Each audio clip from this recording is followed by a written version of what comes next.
Esta es la pregunta número 13 y lo que se nos está pidiendo en este circuito mixto es el valor de la resistencia en X.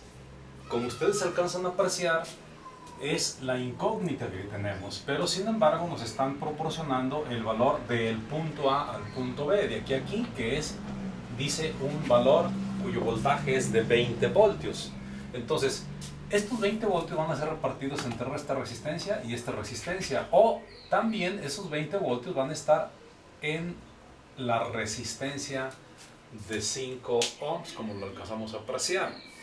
Si ustedes observan así de manera rápida, si aquí tenemos nosotros, en esta parte, tenemos una corriente, esta corriente que tenemos aquí es corriente es igual a voltaje entre resistencia.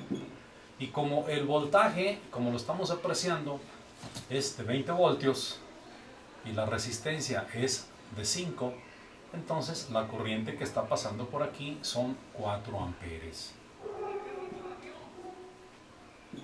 Yo observo que por este otro brazo, esta es una resistencia en serie.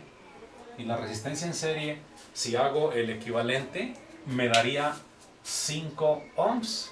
Entonces mi circuito me pudiera quedar de la siguiente manera. El circuito pudiera quedar como lo vamos a manifestar a continuación. Aquí tendríamos la resistencia que sabemos es de 5 y tenemos la otra resistencia que es el equivalente, la resistencia equivalente número 1 que resultó ser de 5.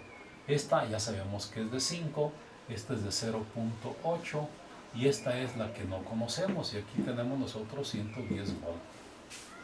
Hasta ahí pues las cosas se están presentando. Ya habíamos calculado que por aquí circulaba una corriente de 4 amperes. Como observamos por este otro brazo, pues también es la misma resistencia y por consecuencia estará circulando 4 amperes. Entonces, por deducción, aquí en este punto, por deducción, aquí pasarán 8 amperes, dado que por leyes de corriente de Kirchhoff dice que lo que entra es lo mismo que lo que sale. Entonces están saliendo 4 y 4, pues están entrando 8, evidentemente. Y si ya tenemos nosotros la corriente que pasa por esta resistencia, pues podemos calcular el voltaje en ella. Voltaje es igual a resistencia por intensidad, es decir, 0.8 por 8 amperes, que son 6.4 voltios. Ahora bien, ya una vez que tenemos eso, pues ya está prácticamente concluido.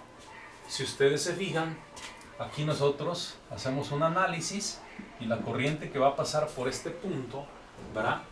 Aquí vemos que es más, menos, más, menos, más, menos. Entonces estos 110 voltios que tenemos aquí se van a repartir entre esta resistencia, entre esta y entre esta. Entonces quiere decir que aquí tenemos una subida por leyes de tensiones de Kirchhoff. Vamos a analizar los voltajes. Aquí tenemos 110 volt. Tenemos una caída menos el voltaje de la resistencia en X. El voltaje menos el voltaje de la resistencia que está aquí, que son 6.4. Menos el voltaje de esta resistencia, que son 20. Ya habíamos visto desde el principio que de aquí a aquí nos daban el valor que eran 20 volt. Voltaje eran igual a 20. Entonces, quiere decir que el voltaje en esta resistencia, como es una caída, serían menos 20 volt. Esto es igual a 0. Esta lo pasamos para allá y nos quedan 110 volt menos 26.4. Menos 26.4 voltios es igual al voltaje RX.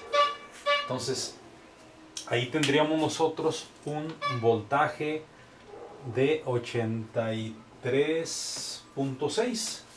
Tendríamos 83.6 volt, el voltaje de la RX.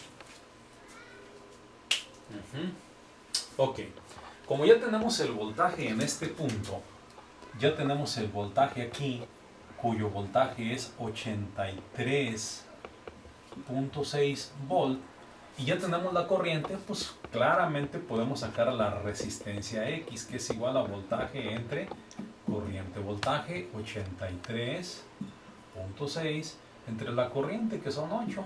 Entonces, al hacer esa operación de 83.6 entre 8 nos da un valor de 10.45, que es el valor que andábamos buscando.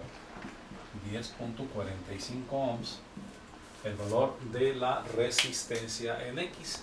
Y con eso pues concluimos el ejercicio número 13.